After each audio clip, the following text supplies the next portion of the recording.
Tale as old as time, song as old as rhyme. It's Beauty and the Beast. Just not the one you're thinking of.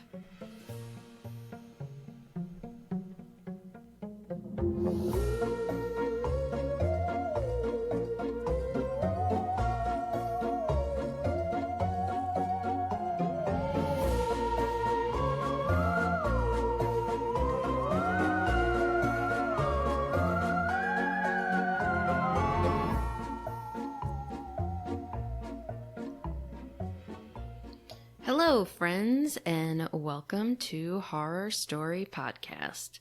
I'm your host, Trish, and this week we're doing a movie breakdown, and it's a bloody one. I'm going to be discussing the thunder from down under that is the Furies. And I promise I will not attempt an Australian accent during any of this. Released November 7th, 2019. Directed by Tony DeAquino. The basic plot of this movie is that this is a Hunger Games meets Texas Chainsaw Massacre scenario set in the Australian outback.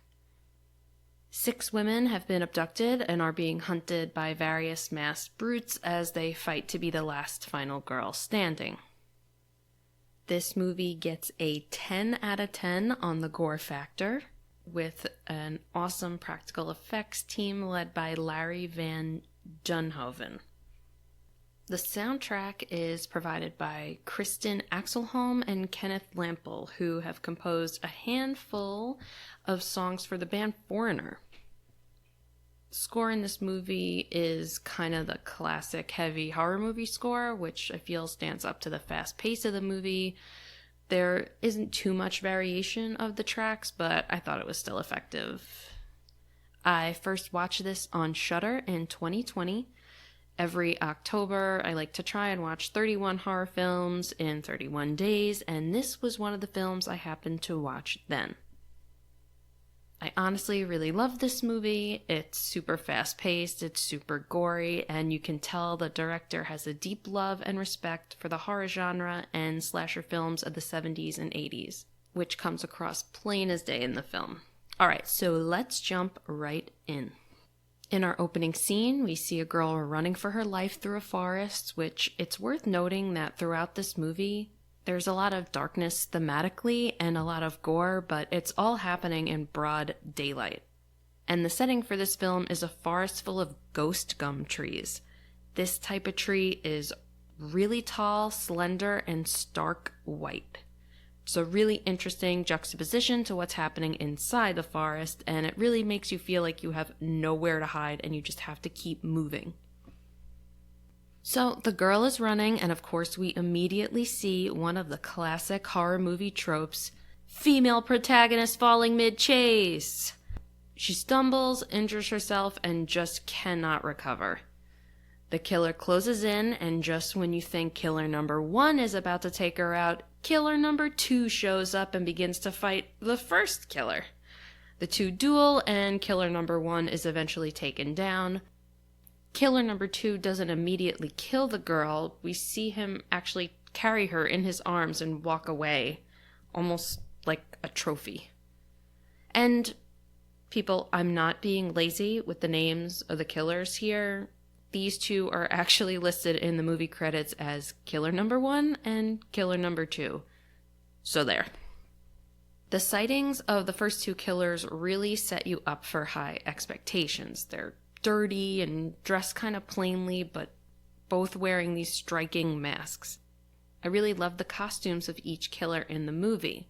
Each mask is a nod to classic horror films like Halloween, Texas Chainsaw Massacre, Motel Hell, Tourist Trap, Friday the 13th, and The Burning. So now we're introduced to the main character in this film, Kayla, and her BFF, Maddie. The two are in a little alleyway under an overpass, and Maddie is doing her best Avril Lavigne impression by spray painting "Fuck Patriarchy" on the wall. We learn quickly that their friendship is on the rocks. They're preparing for university and life after high school, and Maddie is sick of Kayla using her epilepsy diagnosis as a reason to live like a codependent, uptight coward. That was way harsh, Ty. Maddie confesses she's sick of looking out for her and doesn't intend to do so going forward. The two argue, Maddie storms off, and Kayla soon overhears a scuffle. Maddie's being abducted and forced into a car, and while Kayla is walking to her aid, she gets abducted herself. The next scene is shots going back and forth from a bloody eye, presumably Kayla's, surgical instruments, and an operating room. We then cut to Kayla, who awakens at the sound of a blaring siren and finds she's locked in a box. She panics, bangs on the box repeatedly while yelling for help. Eventually, the siren stops, the box unlocks, and she emerges to find that her box is marked Beauty Number 6. She takes in her surroundings, and then she's off through the woods, calling out for Maddie. All of the commotion she's causing draws the attention of two other girls that have been abducted and are now also unwilling participants in this game, Alice and Sheena. Alice wisely warns Kayla that all of her screaming is only drawing the attention of their captors, but Kayla is frantic, and now she realizes that she's not only alone in the outback being hunted, but she's also without her seizure medication. And upon this realization, she, well, of course, has a seizure. And now we stumble upon another great horror movie trope. Person's affliction / neuroses / quirk holds the key to helping them survive. During her seizure, she's able to see from the point of view of one of the killers. If you're wondering how that could possibly be, let me connect some dots for you. You remember those cut scenes of the bloody eyeball and surgical instruments? Yeah, whoever abducted the women were implanting some kind of ocular microchip complete with camera. Apparently, Kayla's seizure interferes with their transmission and their feedback, and whenever she has one, she can see from one of the killer's ocular camera and their point of view. When she comes to, Kayla notices that Sheena has taken off and only Alice has stayed behind with her. The two set off in the direction Sheena went to try and catch up with her.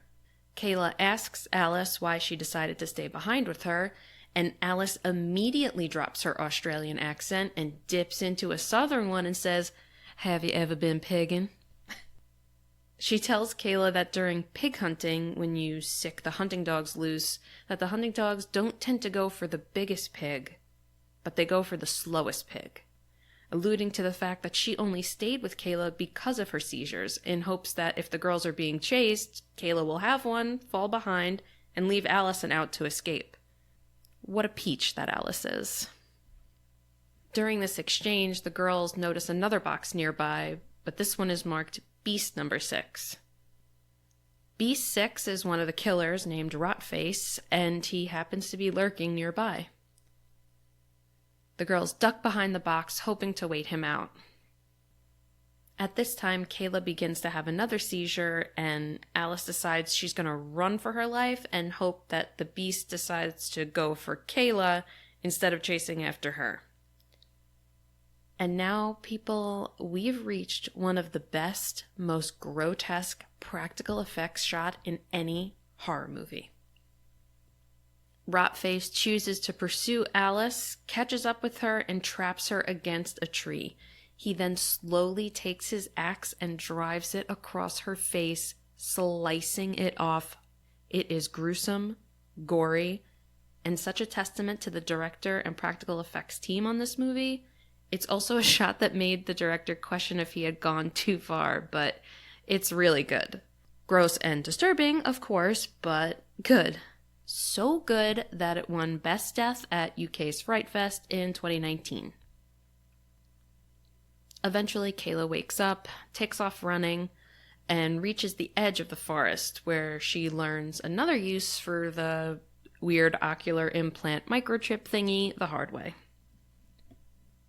As she ventures out through the field in front of her, she reaches a marker. When she attempts to pass it, she's struck down by a high-pitched siren that you can tell is not just sounding externally, but internally as well. She takes a moment to gather herself, but is interrupted when she hears another girl screaming for help as she's running towards her, who's followed closely behind by Rotface.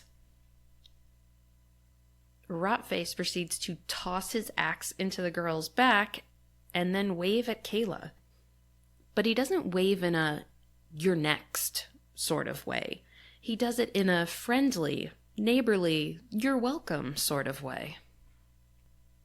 Just then another beast called Skin Crow, who looks like Leatherface and is draped in human skin that's been stitched together, shows up and makes a beeline for Kayla.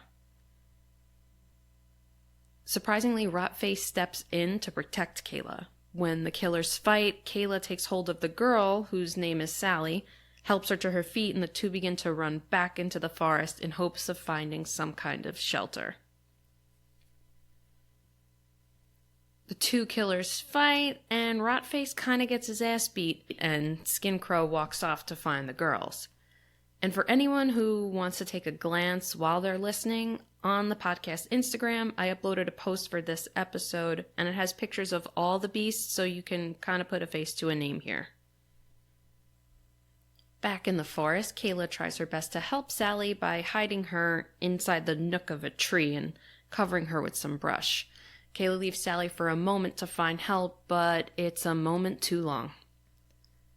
Skin Crow finds Sally, drags her across the forest floor, and places her with her back against the tree. He then pulls her arms behind her, and he basically pulls her arms so hard that he completely rips both limbs from her body. Meanwhile, Kayla encounters our next beast, Pigface. The two fight, but Kayla manages to steal his machete from him. As she brandishes it at him, we hear a buzzing sound. Seconds later, Pigface's head explodes. It seems that while the girl's implants can emit a debilitating sound that prevents them from walking past the perimeter of the forest, the beast contains a detonator that gets triggered at certain times, which we'll get to later.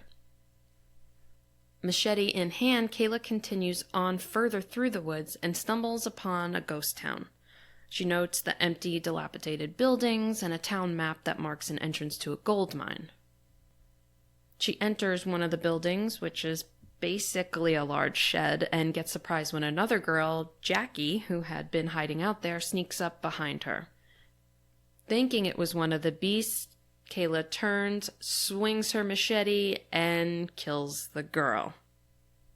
At the sound of the commotion, our old pal Sheena and one of the most psychotic and annoying characters you'll ever be introduced to, Rose, appear.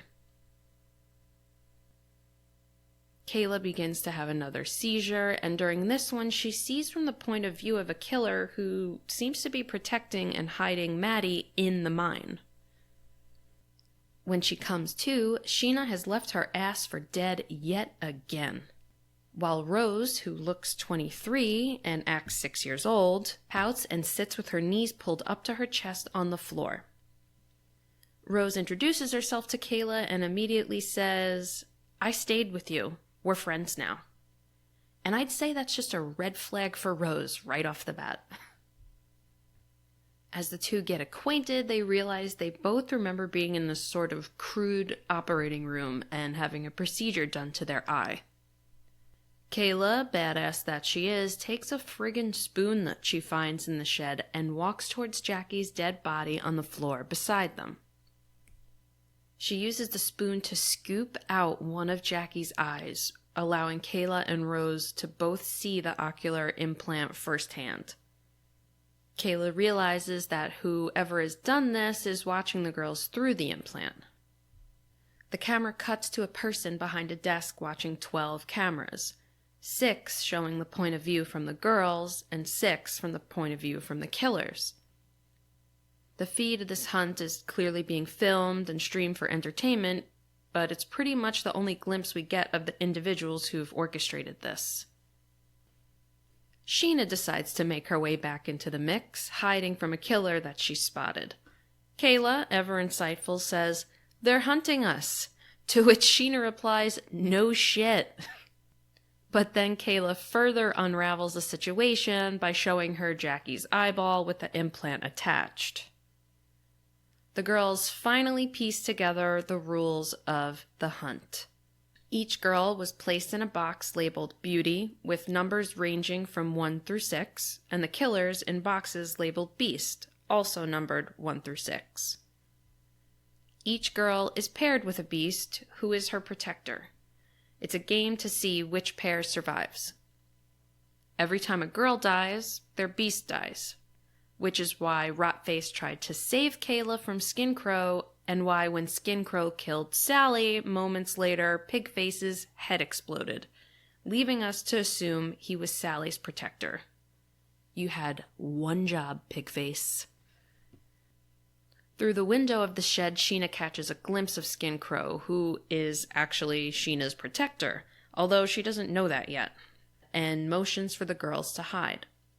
But Skin Crow ain't no dummy. He knows they're in there, and he just begins to taunt the girls by walking around the perimeter of the shed and dragging his weapon across the siding. He finally enters the shed and attempts to attack Rose, but the girls band together, for now, and fight him off. They narrowly escape this attack by Skin Crow, and Sheena finally allows the rules of the game to sink in. She gets really paranoid and decides to turn on the girls. She said that there's nothing stopping them from killing each other to improve their chances of survival and winning the game. Sensing her murderiness, Kayla and Rose decide to break free of Sheena and make a run for the mine to find Maddie. As they try to sneak away quietly through an opening underneath the shed, Skin Crow makes his way back inside. And in another classic horror movie trope I'll call, my foot gets caught on something while I'm making a run for it, Rose's foot gets caught on something while she's making a run for it. Kayla tries to help pull her free, but Skin Crow grabs her by the ankle and pulls her back into the shed. Kayla opts not to pull a Sheena and leave Rose for dead, so she charges back into the shed to save Rose. And now, we've reached one of the grossest scenes I've ever watched in a horror movie. I can take a lot of gore, but this was one of the few scenes in a movie to make me audibly gag. So, listener, be warned. Kayla runs up behind Skin Crow while Rose grabs a weapon and slices his fingers off. Skin Crow then grabs Kayla by the throat and shoves his profusely bleeding hand into her mouth. As Kayla's choking on Skin Crow's blood, Rose grabs an axe and begins hacking at his leg. He releases Kayla and she drops to the floor, vomiting blood. He turns to attack Rose, but Kayla grabs some kind of crude-ass corkscrew-looking thing and twists it into his abdomen. Rose and Kayla make a break for it, only to find Sheena running towards the mine, presumably to kill Maddie, subsequently to take out a beast and get her one step closer to winning the game. Kayla approaches her and tries to tell her that they need to stick together, while Sheena just reiterates that she's going to take everyone out and does not give a single fuck. However, while she's saying this, Rotface, near death from his ass kicking by Skin Crow, sneaks up behind Sheena and slams an axe split down the middle of her skull. Kayla rewards her beast for saving her ass for the second time by taking his own axe away from him and slamming it straight into his chest, killing him once and for all. The girls set off for the mine and find a frightened Maddie hiding. Kayla is overjoyed to have found her bestie, but Rose gets immediately and uncomfortably jealous of their bond.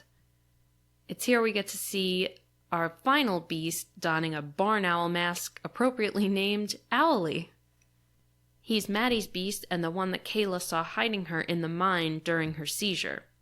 And, speaking of seizures, Kayla begins to have another one.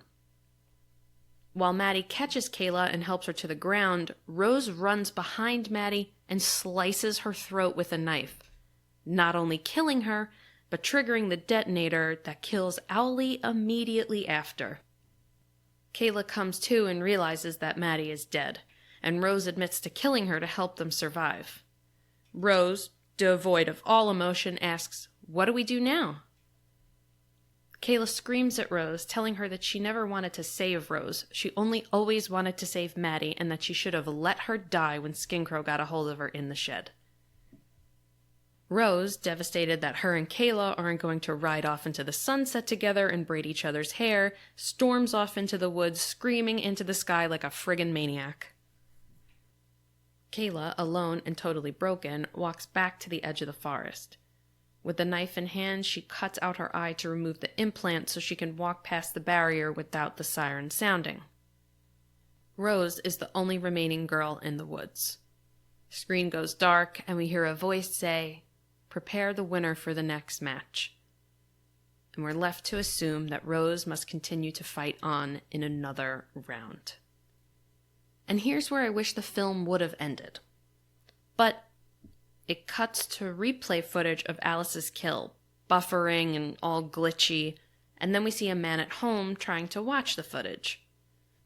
He then gets on the phone and begins bitching about the quality of the footage of Alice's death and her fight for survival. He is talking to what we can only assume is the customer service rep for this twisted-ass organization that is providing pay-per-view footage of each hunt. His call's interrupted by a strange noise in the house. It's Kayla. She's out for vengeance and is determined to hunt down those who organized the game. She manages to tie the man up and begins to torture him in hopes he'll give up the names of the others involved. He swears he doesn't know anything and doesn't have any leads for her. Kayla turns to someone and says, "Do we believe him?" She's talking to Maddie, but she's only alive in her imagination. The movie ends with Kayla going from hunted to hunter. Alright, I've heard of this movie described as all meat, no vegetables, and that's pretty accurate. If you're someone who loves that kind of gratuitous, gory slasher, then this is for you. If you're someone who's looking for character development and a compelling storyline, then you're shit out of luck. The movie delivers on action, practical effects, and costume design. I think aside from Rose's terribly over-the-top attempt at coming off as juvenile, the only other shortcoming of this film is the ending and the plot hole with this whole organization who orchestrates the kidnappings and hunts, streaming, things like that. It just felt a little rushed at the end. I think if there were a few more scenes in the beginning or spliced in throughout that sort of introduced this organization that's abducting these women and placing them in this game, it might have made a little bit more sense to show Kayla going all vigilante as she tries to find out more about the men who've done this. But I personally would have preferred it if the movie just ended right there and then after Kayla walks past the barrier and we hear the sound of Rose preparing to fight another round of Beauty and the Beast. But on the other side, if we didn't get to see Kayla trying to track these men down and take them out, the movie probably would have had to have been named something else. The title of this film, The Furies, is a reference to the three goddesses of vengeance in Greek mythology. They are directly referenced once in this film. When Kayla is trying to hide Sally in the forest, Sally asks her if she believes in magic and the Furies. Kayla agrees, and Sally says, "May the goddesses protect you." In Greek mythology, these goddesses' sole purpose was to dole out punishment for those who deserved them.